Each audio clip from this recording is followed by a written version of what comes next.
Bonjour. Alors, aujourd'hui, ce qu'on va faire, c'est un exemple des probabilités conditionnelles quand il faut travailler avec un diagramme de Venn. Donc, voici la situation. Ça dit, dans une école de la ville de Laval, 500 élèves participent à des activités parascolaires. La direction décide de faire tirer un prix parmi ces 500 élèves. Vous trouverez ci-dessous la répartition des 500 élèves en fonction de leur implication, soit dans une activité sportive, l'harmonie et la troupe de théâtre. Calculer la probabilité que la personne tirée soit dans l'harmonie, sachant que la personne tirée fait au moins 2 activités. Donc, quand on a le mot « sachant », ça devrait sonner une cloche chez vous qu'il faut utiliser les probabilités conditionnelles. Alors, la première chose à faire serait d'identifier nos 2 événements. Donc, moi, je vais identifier H comme étant la personne tirée fait partie. La personne tirée est dans l'harmonie. L'harmonie. Désolé pour l'écriture. Ensuite, le deuxième événement, je vais l'appeler D. Et là, c'est la personne tirée fait au moins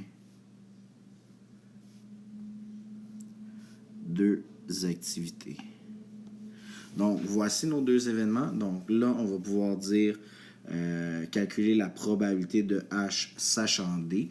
Maintenant, une fois que ça c'est fait, il va juste falloir attribuer les bonnes valeurs à chacun de nos paramètres. Donc, on va écrire notre formule. Notre formule, on cherche P de H sachant D. Donc, ceci est égal à la probabilité de H intersection D sur la probabilité de D. La probabilité de H intersection D, donc, ce qu'on veut, c'est le moment, dans le fond, c'est savoir le nombre de personnes, dans le fond, la probabilité de personnes qui font et de l'harmonie et 2 activités. Donc, ces personnes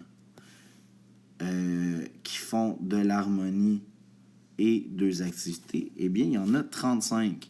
Donc, on va aller l'écrire.